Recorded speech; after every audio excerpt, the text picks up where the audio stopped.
उस वक्त एक लड़का जंगल के अंदर जान बचा के भाग रहा था। सोल्जर्स उसके पीछे पड़े हुए थे और चिल्ला रहे थे कि अगर वो बच गया तो सबका काम खत्म हो जाएगा। लड़का खुद कंफ्यूज था। उसे समझ ही नहीं आ रहा था कि उसने ऐसा क्या किया है जो उसे मारने के लिए इतना डेस्परेट हंट चल रहा है।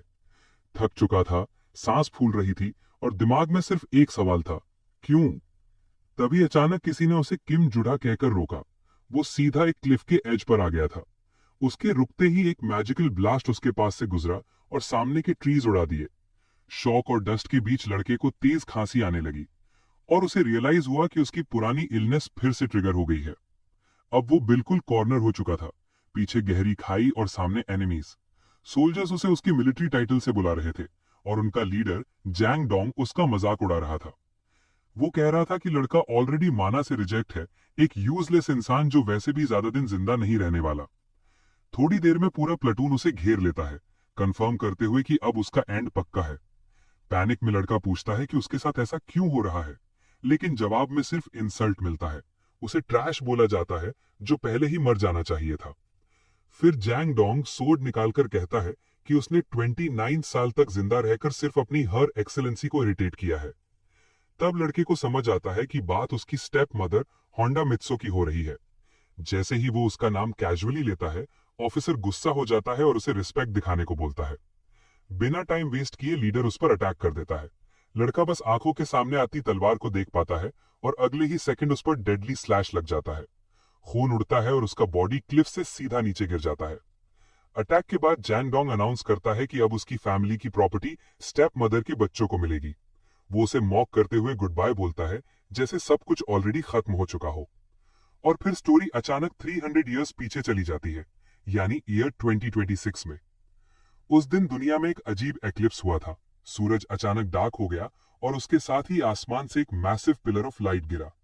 इसी इवेंट के साथ माना अर्थ पर आया और सब कुछ चेंज हो गया।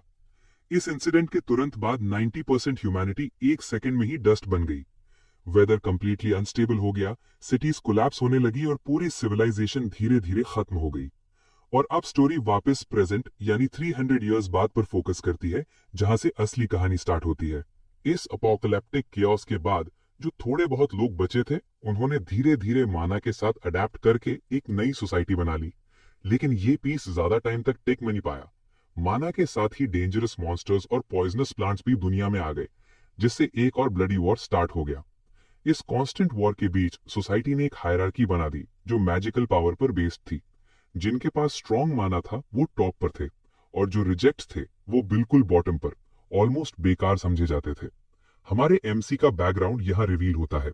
वो एक एलीट फैमिली से बिलोंग करता है, जहां उसका फादर एक पावरफुल मास्टर क्लास जनरल है। लेकिन आयरनी ये थी कि इतने स्ट्रॉन्ग ब्लड लाइन के बावजूद वो खुद एक रिजेक्ट पैदा हुआ था। उसका बॉडी माना को हैंडल नहीं कर पा रहा था और धीरे धीरे वही माना उसे अंदर से पॉइजन कर रहा था। सीन शिफ्ट होता है जब वो क्लिफ से गिर रहा होता है। उसकी कॉन्शियसनेस अचानक एक स्ट्रेंज एस्ट्रल स्पेस में जगती है, जहां चारों तरफ गैलेक्सीज जैसी विजुअल्स होती हैं। वहां उसे एक ओल्ड मैन की आवाज सुनाई देती है जो कंप्लेन कर रहा होता है कि वो इमोर्टैलिटी अचीव करना चाहता था, लेकिन किसी अजीब जगह पर आ फंसा है जो उसके वर्ल्ड और किसी और दुनिया का मिक्स लग रही है। ओल्ड मैन सीधा लड़के को देखकर पूछता है कि क्या उसे पता है वो कहाँ है। तब एमसी अपने बॉडी को चेक करता है और अपनी बैक पर स्वॉर्ड वूंड देखकर शॉक हो जाता है। वो खुद से ही कंफ्यूज होकर सोचता है कि इतनी डेडली फॉल के बाद भी वो कैसे जिंदा है। धीरे धीरे वो ओल्ड मैन उसके पास फ्लोट करते हुए आता है। उसकी प्रेजेंस से एक स्ट्रॉन्ग ऑरा फील होता है। वो लड़के को बोलता है कि सीधा खड़ा हो और अपना फेस क्लियरली दिखाए। जैसे ही ओल्ड मैन उसका चेहरा ध्यान से देखता है, वो अचानक शॉक हो जाता है। तब रिवील होता है कि वो कोई नॉर्मल आदमी नहीं, बल्कि तैंग गुन अचे है, एक लेजेंडरी पॉइजन डीमन और तैंग क्लैन का लीडर। वो मार्शल वर्ल्ड में अपने हिडन वेपन्स और डेडली पॉइजन्स के लिए फेमस था। एक टाइम पर जब एक डिमोनिक कल्ट पूरी दुनिया को डिस्ट्रॉय करने पर तुला हुआ था, तब यही आदमी लास्ट लाइन ऑफ डिफेंस बना था।